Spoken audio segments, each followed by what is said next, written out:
Hey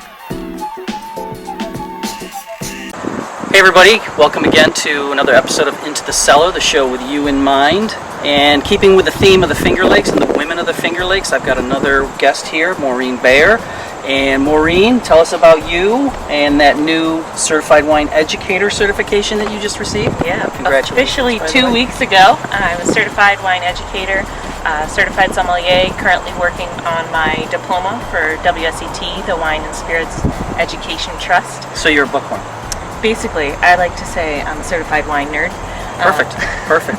Collect the pins Good like Pokemon. Good fit for the show. I work for Massanoi. I'm a wine consultant, so my territory is Western New York. I cover Ithaca up to Syracuse and across to Buffalo.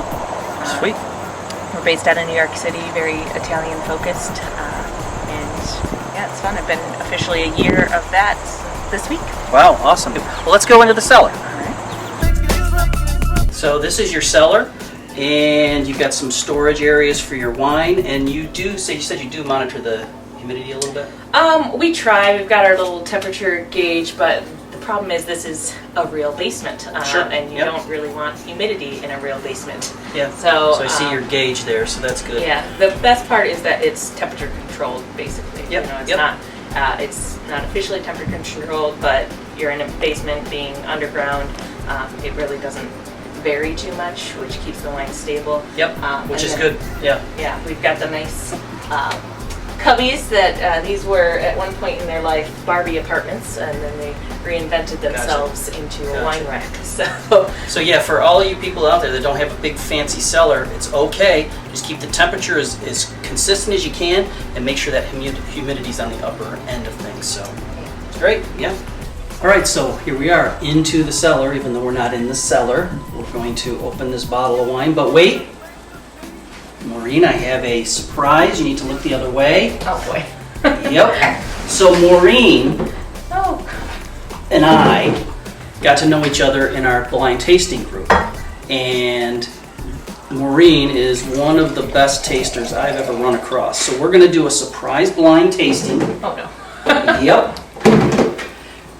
And as you go through the grid, now blind tasting, so go ahead, you can get started and go through the grid in your head, and we'll come back to you in a second.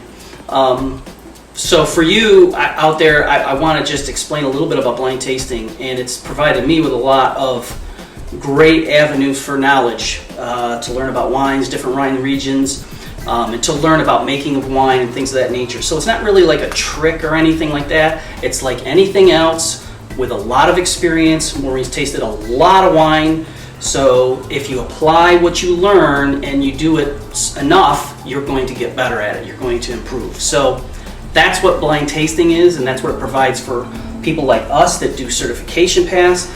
And if you're not on the certification path, then you know it's just it's something to do for fun, and it's actually a lot of fun. Our blind tasting group is a lot of fun. So Oh boy. how we doing? Not great. Not great. What are your possible? Give me your possibles. I got Chenin as one of my possibles. Mm-hmm. Chenin Blanc. So possible, you know, Loire Valley.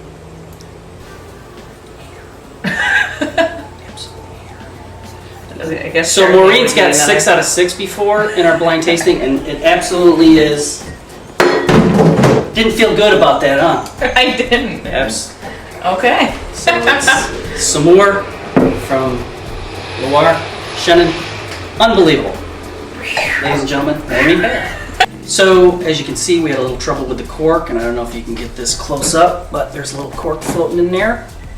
And we tried using an ASO, which is basically a two-pronged device that sometimes if the cork breaks off, you pop it in there and it'll pinch it and come right out. Of course, that didn't occur.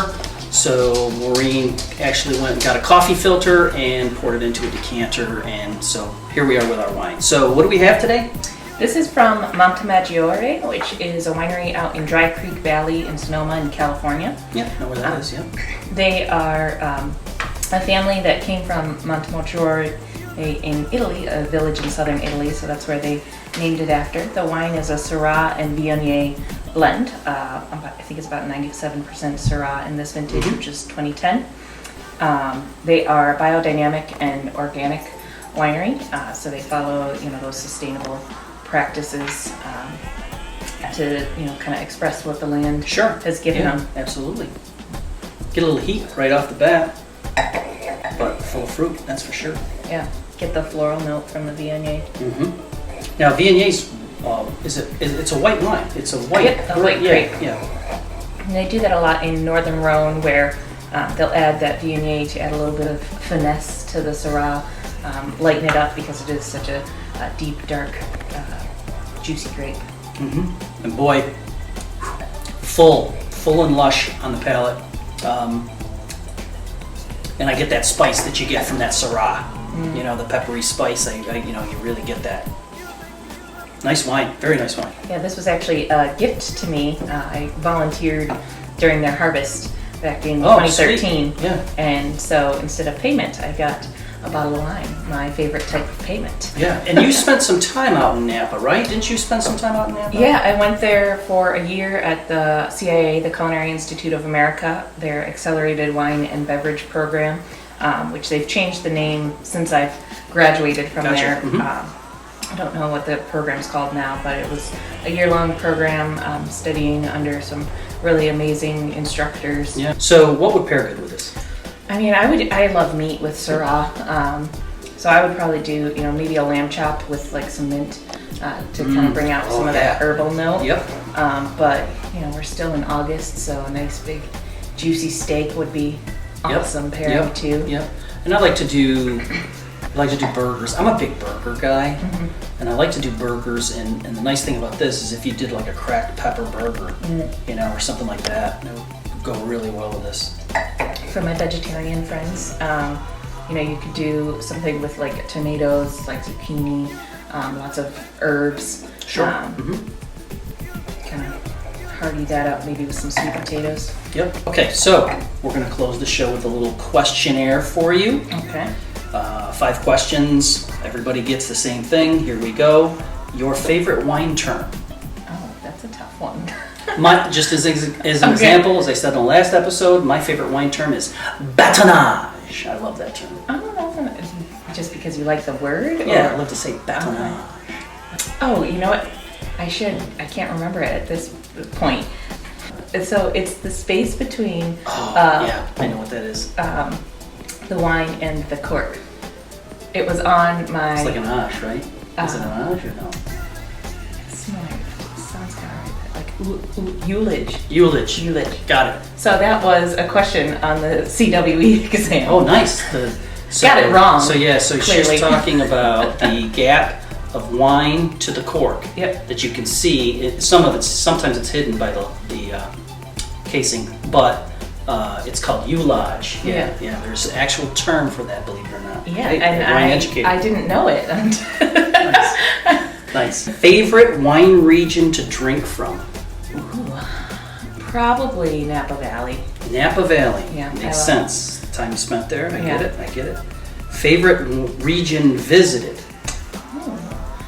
So I first kind of fell in love in Tuscany, but I was not really into Chianti at the time. I was only drinking white wines at the time. But the region itself is so incredibly beautiful.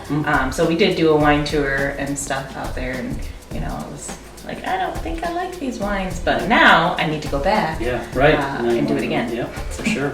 Region you would most like to visit that you haven't? Probably New Zealand. New Zealand, Yeah. Nice, yeah. Just the whole Me country. too, that's up there on that. I would probably say Central Otago specifically, Oh, yeah. but Pinos. I mean, hit the whole country Absolutely. while you're at it, Yep, of course. Absolutely. What do you want your wine legacy to be? I just want more people to drink good wine, really. Yep. Whether it's with me or not.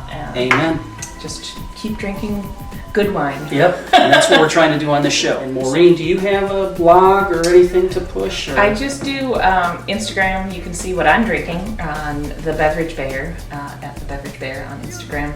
I'm on Facebook, but I tend to forget to post there. Okay, so that's it for this episode.